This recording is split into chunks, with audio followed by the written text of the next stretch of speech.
Assalamualaikum warahmatullahi wabarakatuh. Apa kabar anak-anak? Semoga kalian semuanya dalam keadaan sehat walafiat. Nah, pada kesempatan kali ini kita akan membahas mengenai persiapan praktek kerja lapangan atau PKL. Sebelum kita bahas mengenai materi ini, tujuan dari layanan kali ini adalah agar peserta didik mampu memahami dan merencanakan apa yang harus disiapkan dan dilakukan dalam kegiatan PKL, praktek kerja lapangan. Apa yang kalian ketahui tentang kegiatan PKL?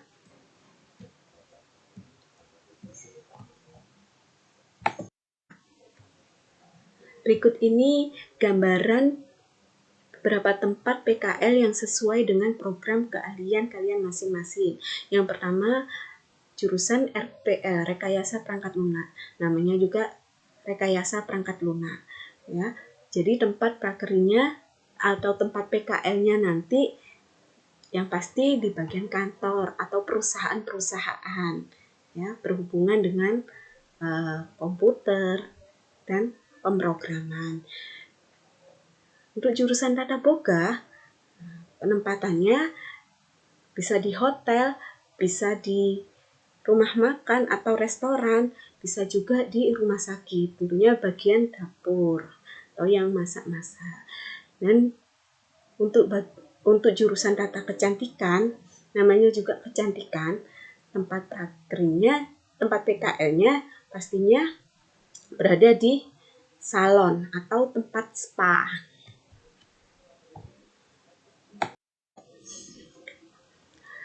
Pengertian dari praktek kerja lapangan sendiri adalah kegiatan bekerja langsung secara terprogram dalam situasi yang sebenarnya untuk mencapai tingkat keahlian dan sikap kerja profesional.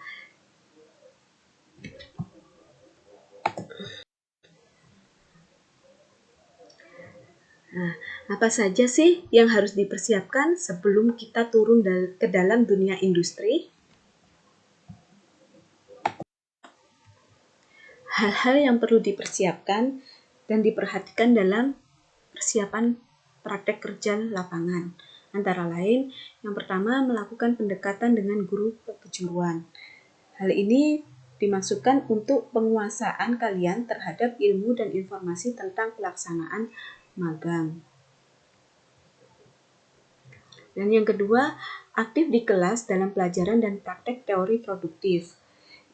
Inti poin ini bukanlah bermaksud untuk mencari muka pada teman-teman dan guru loh ya, tapi untuk menambah nilai keaktifan kamu dalam profesi pembelajaran.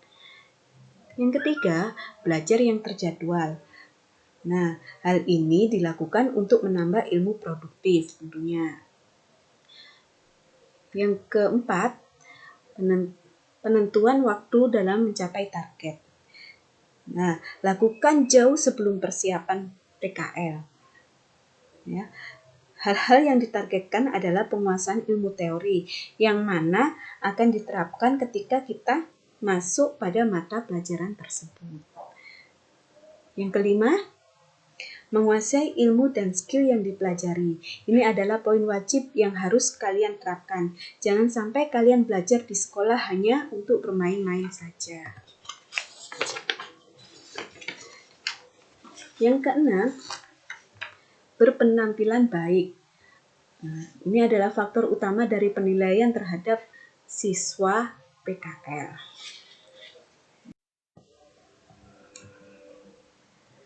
Selanjutnya, untuk tercapainya program PKL, maka dalam kegiatan PKL, siswa wajib mentaati tata tertib dalam kegiatan PKL.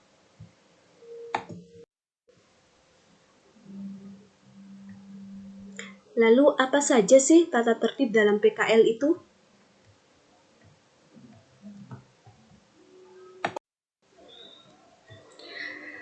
Yang harus dilakukan oleh siswa antara lain mematuhi segala peraturan yang berlaku. Tentunya ini peraturan yang berlaku di dunia industri atau perusahaan.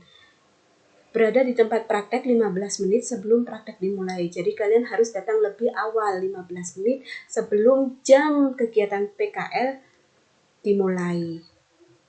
Ya, memakai pakaian seragam sesuai aturan DUDI. Ya. Memberi salam pada waktu datang dan memohon diri pada waktu akan pulang. Nah, ini yang paling penting. Jika kalian berhalangan hadir atau ada keperluan, entah itu sakit, ya, atau ada keperluan yang mendadak, kalian harus izin. Izinnya kemana? Tentunya ke guru pamong atau pemimpin perusahaan. Jadi jangan asal main tidak masuk, tapi diusahakan kalau memang keperluan itu tidak penting, ya jangan izin. Ya, jika mengalami kesulitan, bicarakan segera. Kalian bisa membicarakan dengan guru pamong atau rekan karyawan di sekitar jika kalian mengalami kesulitan. Jadi jangan hanya diam saja ya. Dalam penggunaan peralatan dan bahan yang akan dipakai harus sesuai aturan. Bila terjadi kerusakan atau kesalahan dalam pelaksanaan praktek, segera dibicarakan. Ya, jangan hanya diam. Kalian bisa bicara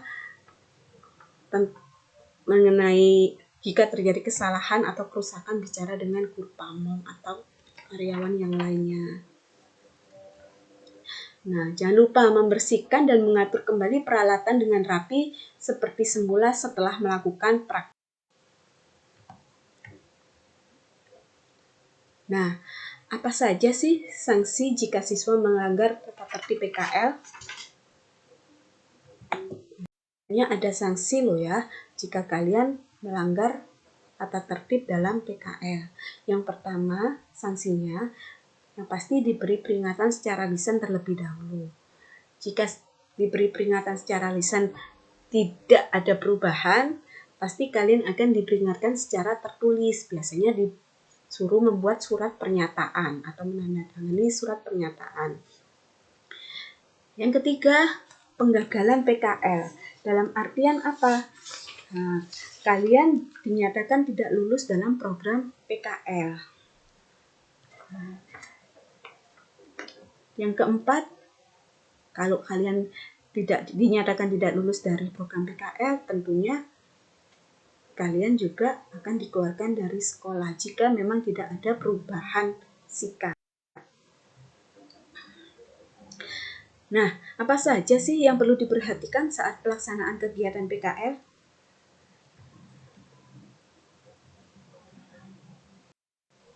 Beberapa hal yang perlu diperhatikan saat pelaksanaan kegiatan PKL, antara lain menentukan tempat PKL.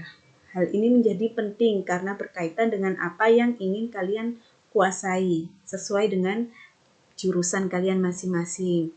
Dan pengalaman apa saja yang bisa kalian peroleh, berapa lama kalian akan mengikuti PKL, dan lain-lainnya. Yang kedua, cari informasi tentang tempat praktek kerja lapangan. Bagaimana track record atau keuntungan apa yang bisa kalian peroleh jika nantinya kalian PKL di tempat itu. Yang ketiga, pelajari kembali semua pelajaran yang pernah kalian dapatkan ketika di sekolah guna menunjang pelaksanaan PKL. Yang keempat, membangun jaringan. Di dalam PKL ini adalah kesempatan kalian untuk menambah relasi dan berkenalan dengan orang-orang yang mungkin nantinya akan dapat membantu kalian. Oleh karena itu, usahakan bergaul dengan sebanyak mungkin orang. Yang kelima, jaga sikap dan perilaku. Ya, jadi berpakaian rapi, santun, bertegur sapa dengan petugas atau karyawan yang lain, bertanya di saat yang tepat, jangan bertanya di saat orang sedang sibuk, dan bertanyalah dengan pertanyaan selayaknya siswa. Ya, hindari juga menggerombol atau bercanda di ruangan kerja karena dapat mengganggu karyawan yang sedang bekerja, karyawan yang lain yang sedang bekerja di sekitar kalian. Pelihara hubungan buruk. Pelihara hubungan baik. Nah, ini bermanfaat ketika akan membuat laporan nanti. Jika sewaktu-waktu kita memerlukan keterangan atau data pelengkap, selain itu juga untuk menjaga silaturahmi. Siapa tahu kalian bisa bekerja di sana nantinya setelah PKL. Dan yang terakhir, berdoa dan jaga kesehatan. Bagi kalian yang PKL di luar kota, jauh dari orang tua, bahwasanya menjadi anak kos itu seperti merdeka. Bisa tidur larut malam, jalan-jalan, dan sebagainya. Tapi ingat, tujuan utama kalian jangan sampai kalian jatuh sakit karena pola makan yang tidak baik, tidur yang kurang karena kebanyakan begadang. Dari penjelasan mengenai materi persiapan PKL tadi, barangkali ada yang ditanyakan? Nah, kita bisa melakukan sesi tanya jawab.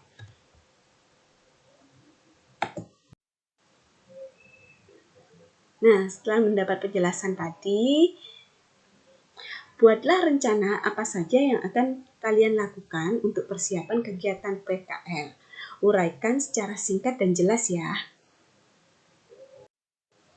Dan jangan lupa mengisi surat pernyataan PKL dan jangan lupa kalian harus tanda tangani di atas materai bersama orang tua kalian.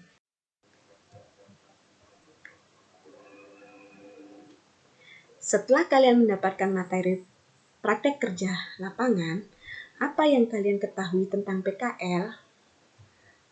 Hal-hal apa saja yang perlu kalian siapkan dalam pelaksanaan PKL? Dan deskripsikan secara singkat. Sikap apa yang perlu dilakukan maupun dihindari dalam pelaksanaan kegiatan PKL. Sekian penjelasan dari saya mengenai materi persiapan PKL. Semoga bermanfaat dan saya akhiri. Assalamualaikum warahmatullahi wabarakatuh. Terima kasih.